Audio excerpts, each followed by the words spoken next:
This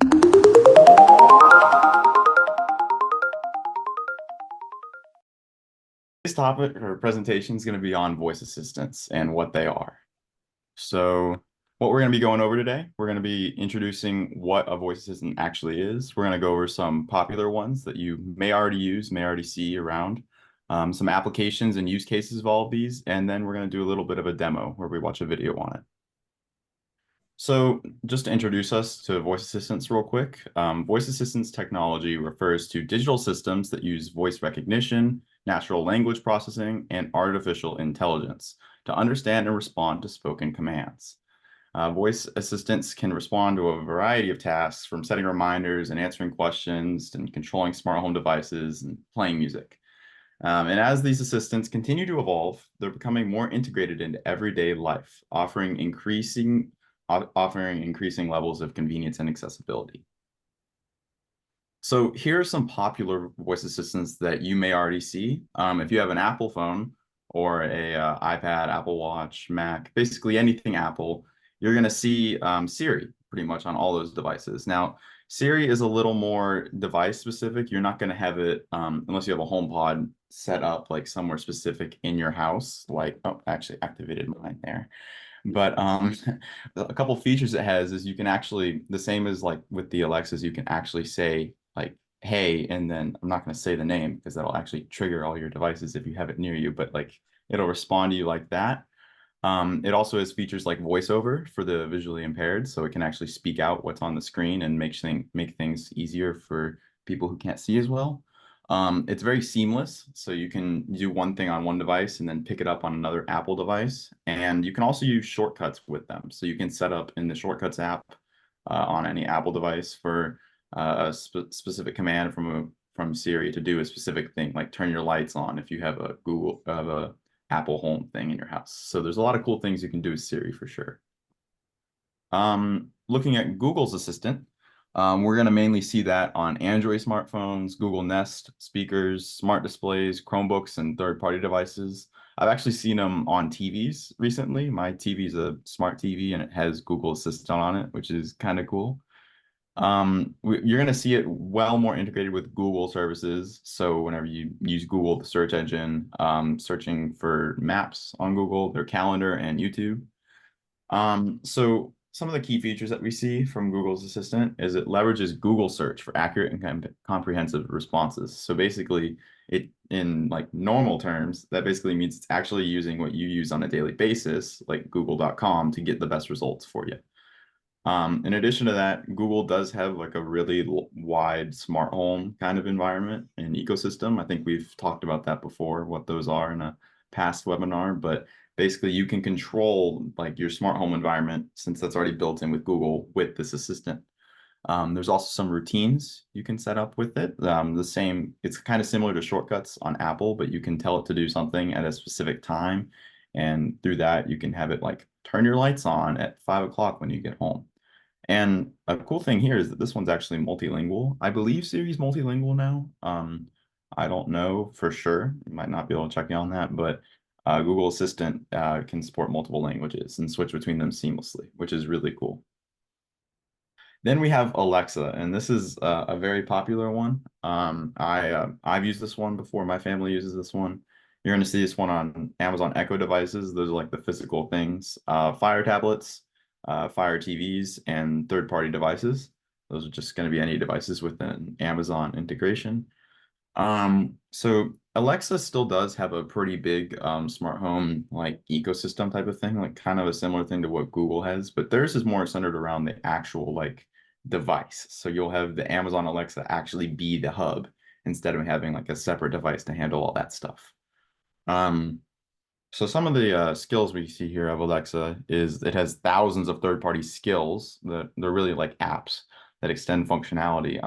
It's actually one of the like best communities for developers specifically. I'm big into computer science, so I know a bunch of people who actually do development for Amazon Alexa apps, and it's one of the like the only voice assistants that's actually pretty like open with the developers about how to like program apps and stuff like that. So there's a lot more customizability you can get with that.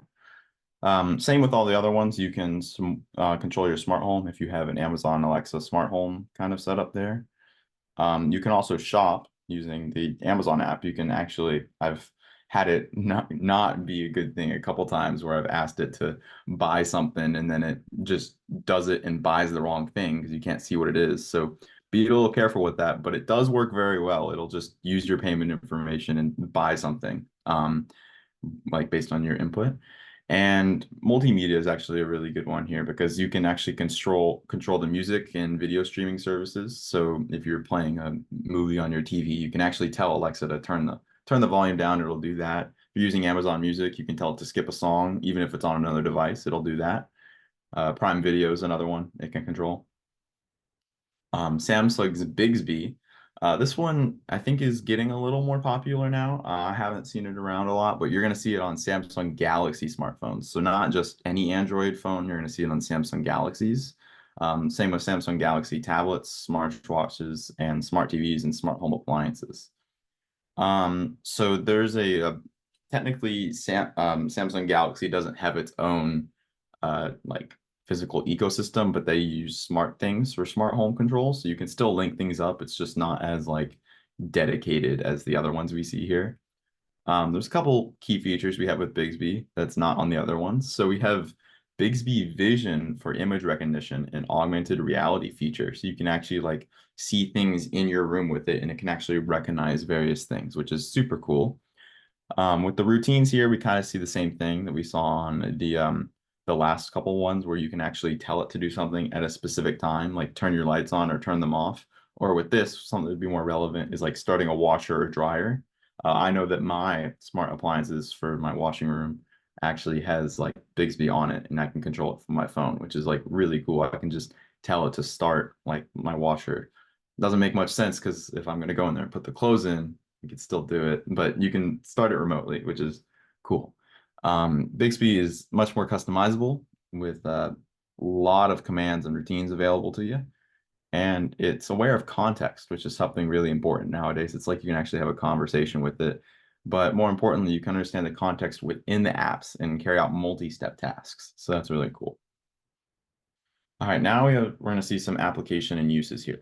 So this is going to be some of the stuff we were just talking about a little bit, but just a little more specific on the applications. So this is Siri. You can do hands-free operations. Like I said, you can say like, hey, and then the name of it, because that'll actually trigger your devices. You can have it send text and set reminders. That's really useful in a car, especially when you're not supposed to be like using your phone, you know, that's pretty good. Smart home, so you can control your HomeKit enabled devices like your thermostat, your lights, locks, that kind of stuff. You can have it set reminders and update your calendar. And you can also have it provide directions via Apple Maps and find points of interest near you. So if you need to find a gas station, you can just ask it and it can do that for you. With Siri, you can use Apple Music and Apple TV to automatically like look up specific things. More recently, I've seen that I can actually use Spotify with it because I'm more of a Spotify music person. So it is more integrated with other applications now, but it always has not been. It's been very closed off for the longest time. You can also get information from it. You can get the weather and news. There's a little briefing system that it can actually give you on the news each morning, which is pretty cool. There's knowledge queries, which answers questions using Siri integration with the Wolfram Alpha and other databases, so it can answer very complex questions for you. And for your accessibility, it's going to have voiceover and magnifier just to help people who are visually impaired.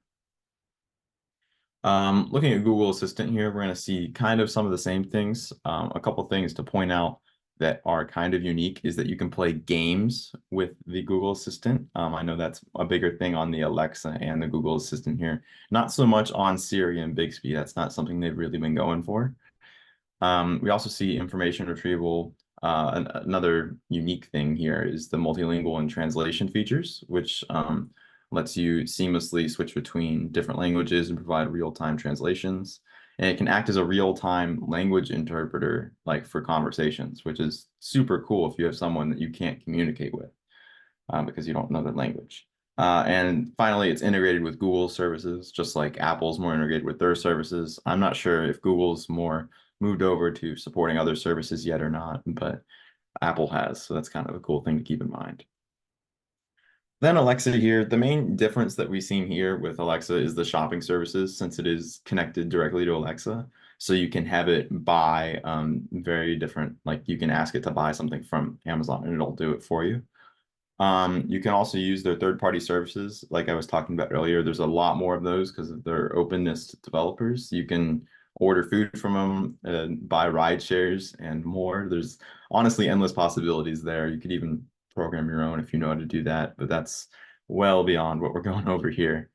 And the same thing, one of the more unique things, sorry, that we see with this one is drop-in and calling. So this is something I actually experimented a lot in my house. When you set up your Alexa, it can actually link to your phone number and then physically call another number. I've used that as a long time in our house, actually replaced our home phone, like our physical landline with our Alexa because we could link it to my mom's phone, which is really cool. You can also drop in, which is where it'll connect to another Alexa that you have set up to allow drop-ins, and you can basically just start talking to them through that Alexa, which is really cool. It's honestly a really smart feature. And then we have Bixby here. One of the unique things, we're just going to go over the unique things here, is the health tracking, which integrates with Samsung Health for fitness and health monitoring. And then we also see contextual and multitasking being a very big thing with Bixby here. So in-app commands, which can perform complex actions within apps, and Vision, which uses Bixby Vision for translation, identifying objects, and using augmented reality to create really cool experiences.